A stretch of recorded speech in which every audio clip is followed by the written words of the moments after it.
Welcome to Nasdaq Trade Talks. I'm your host, Jill Malandrino, global markets reporter at Nasdaq. Joining me at the market site in Times Square, we have Pierre Debbas. He is with Romer Debbas, LLP, and we are going to take a look at multiple scenarios if a Republican, Democrat, or Socialist gets into office. What does that do to the real estate markets? What does it do to the banking and rates markets? Certainly a hot topic of conversation. I'm sure we will have more of this over the next year, but regardless of who gets into office, how is the real estate market susceptible to it? It's a great question. Every election year, the real estate market always has a halt in activity in the number of months leading up to the election. Mainly, it's a psychological aspect of investing in an illiquid asset without knowing what the policies of the White House are going to be moving forward. And it may sound like a broad general statement I just made, but when you take the policies of each president, they can directly impact the health of the real estate market, meaning in terms of regulations on banks, the economy in general, and investment, development, and so on and so forth. So it's a really important topic to pay attention to in going into election in terms of predicting exactly how you feel that what potential administration is going to come into the White House and what policies they'll enact in basically impacting the value of your asset. Right. All right. Let's run through all the scenarios here. We'll start with the Republicans. This is with the assumption that Trump remains in office. Clearly, he has an inclination to keep rates low. That's one of the things. What are some other scenarios? Well, it's funny when you go back to the 2016 election. If you take a market like New York City or the New York market in general, it was probably a fair statement to say that it was an unpopular outcome.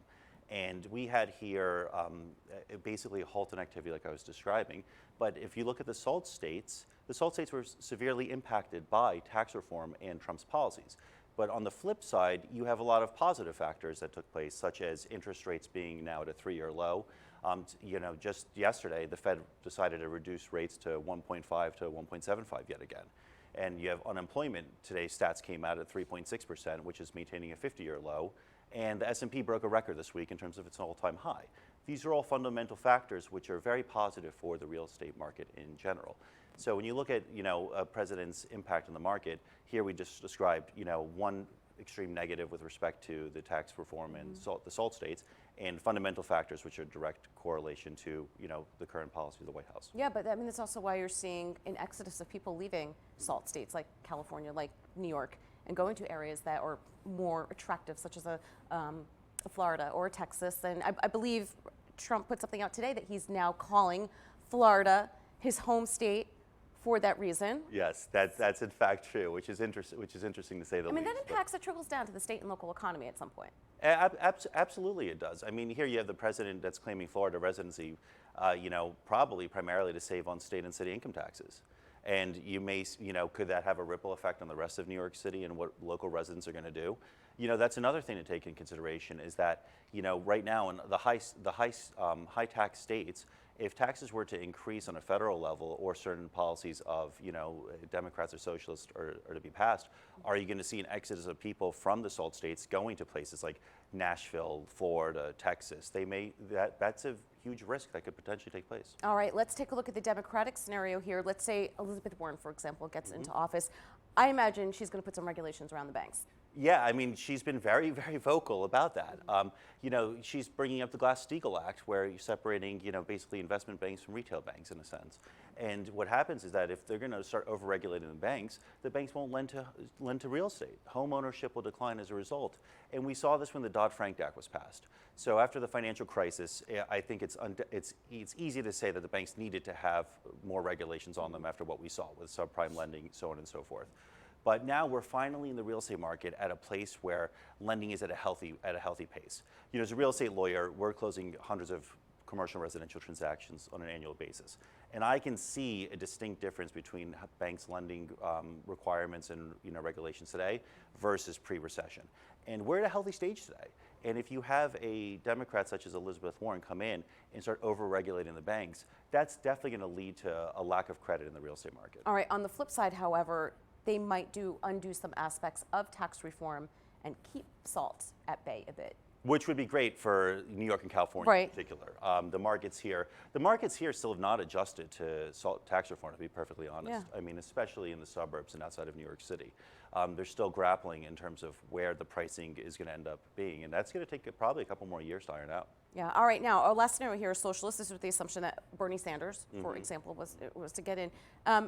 You think that the economy and the housing market could come to a halt if they were to adopt some of his policies? Absolutely, because if you look at it now, right, whenever we have any adverse information in the news, right now we've never had such dramatic headlines in U.S. history, I feel like.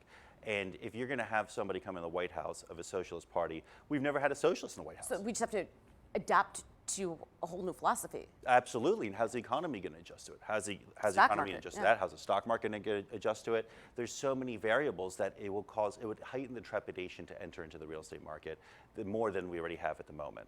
And then also too, with Bernie Sanders, they're discussing creating national rent regulation.